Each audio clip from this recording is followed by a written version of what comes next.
Hello views, welcome to our channel. Hi, అందరు బాగున్నారా? ఈరోజు నేను చేయబోయేది ఏంటంటే పుదీనా పచ్చడి. పుదీనా పచ్చడి సూపర్ సూపర్ సూపర్ ఉంటుంది ఫ్రెండ్స్. మామూలుగా ఉండదు. ఆ పచ్చడి మీరు వేసుకొని తింటే అన్నంలో కొంచెం నెయ్యి కూడా వేసి తినండి. ప్లేట్ అన్నం స్వాహా చేసేస్తారు. అంత పర్ఫెక్ట్గా అంత సూపర్ ఉంటుంది ఫ్రెండ్స్. నేను పుదీనా తీసుకున్నాను. పుదీనా ఒక 6 టమాటాస్ తీసుకున్నాను. 15 పచ్చిమిర్చి తీసుకున్నాను. పచ్చిమిర్చి అంత ఘాటు లేదు, మామూలుగానే ఉన్నాయి. ఇంకా వాటిని మనం నీట్గా వాష్ చేసుకొని ప్యాన్ పెట్టుకొని దానిలో ఆయిల్ వేసుకొని పుదీనా వేయించండి ఫ్రెండ్స్. బాగా పుదీనా వేయించి మూత అయితే అస్సలు పెట్టద్దు ఫ్రెండ్స్, దాని టేస్టే మారిపోతుంది. ఇది మట్టికి చెప్తున్నాను, మూత అసలు పెట్టద్దు. మూత లేకుండా వేయించండి. తర్వాత వేయించిన పుదీనా తీసి పక్కన పెట్టి ఆరబెట్టండి.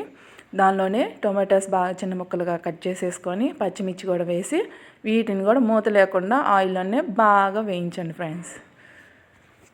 ఎందుకంటే ఇలా చెప్తున్నాను, మూత లేకుండా వేయించిన చట్నీ టేస్ట్ వేరుగా ఉంటుంది, మూత పెట్టి ఉడకబెట్టి చేసిన చట్నీ వేరుగా ఉంటుంది. నాకు మూత పెడితే మటుకి అది కర్రీలాగే ఉంటుంది ఫ్రెండ్స్. నాకు చట్నీ తిన్న ఫీలింగే రాదు. ఇది మటుకి చెప్తున్నాను, నా ఫీలింగ్ చెప్తున్నాను నేను.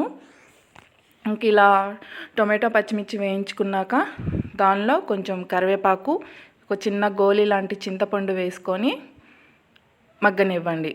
అలాగే కొత్తిమీర కూడా వేయండి. కొత్తిమీర కూడా వేసి ఇంక ఇప్పుడు మనం స్టవ్ ఆపేసేసేయండి. స్టవ్ ఆపేసి మూత పెట్టండి.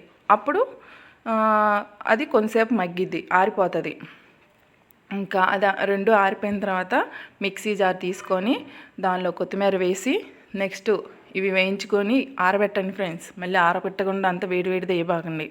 ఆరబెట్టిన తర్వాత ఇవి కూడా వేసేసుకొని టమాటో పచ్చిమిర్చి కూడా వేసుకొని చిన్నులపాయి, ఉప్పు, కల్లుప్పు సరిపడా ఉప్పు వేయండి.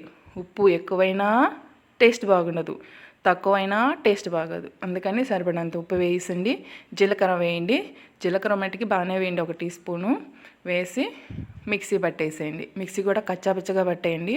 పర్ఫెక్ట్ పచ్చడి మట్టికి ready. Super super super. Bye friends.